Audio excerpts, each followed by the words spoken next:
graphically. In this problem, we need to find the maximum profit, which is denoted by the objective function z is equal to 50x plus 18y. So let us find the values of x and y which satisfy this linear inequalities. As the solution needs to be found using a graph, let's represent these inequalities on a coordinate plane. How do we graph inequalities? We will first write the corresponding equations for these inequalities. Can you write them here? That's right. These are the corresponding equations. Next, we need to graph the lines of these equations. And we can do that by finding the coordinates of x and y intercepts. Let me help you with the x and y intercepts of the first equation.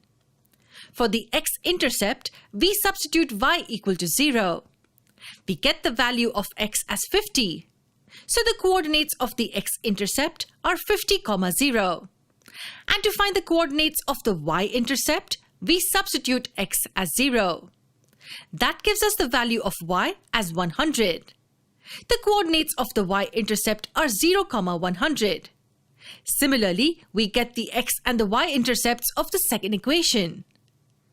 With these points, let's draw the two lines representing these two equations on a graph. Let's mark the 4 points first. With this, the first line can be drawn like this. It represents the equation 2x plus y is equal to 100. Likewise, let's draw the second line representing this equation. Give it a try. Here's the line representing the equation x plus y is equal to 80. So how will this graphical presentation help us find the optimal solution? We will first mark the feasible region of this graph. Do you know what a feasible region is? It's the common region determined by all constraints of a linear programming problem. Each point of a feasible region satisfies the linear inequalities of the problem. So, let's mark the feasible region for this problem. If we consider only these two linear constraints, all the points of this quadrant will satisfy the given inequalities. And hence this entire quadrant can be the feasible region. However, if we consider these two constraints as well, the feasible region will get restricted to the region O, A, B and C. As you can see, the two lines intersect at point B 20, 60. The region within these four corner points is the feasible region of this problem, as each and every point of this region will satisfy the linear constraints of the problem. For instance, let's take the point 30, 40. If we substitute these values for x and y respectively in the linear inequality x plus y is less than equal to 80, we will see that the point satisfies the linear inequality. In this way, every point within and on the boundary of the feasible region can be the feasible solution for the given problem.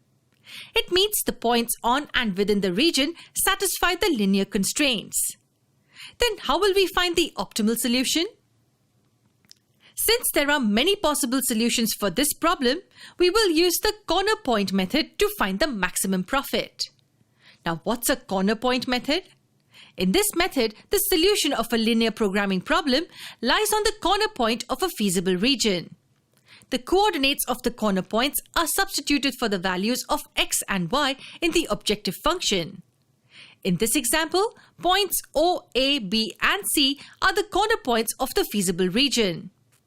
We will evaluate the objective function by substituting these points as values of x and y one by one. First, let's find the value of z at point O. The coordinates of point O are 0, 0. 50 times 0 plus 18 times 0 gives us 0. Likewise, can you fill in these values of z? For the second point, we get the value of z as 1440. 2080 for the third and 2500 for the fourth point. So we have all the four values of z at the corner points of the feasible region. Since our objective is to maximize z, the optimal solution lies at point C 50, 0 because the value of z is maximum at point C. This is how we solve a linear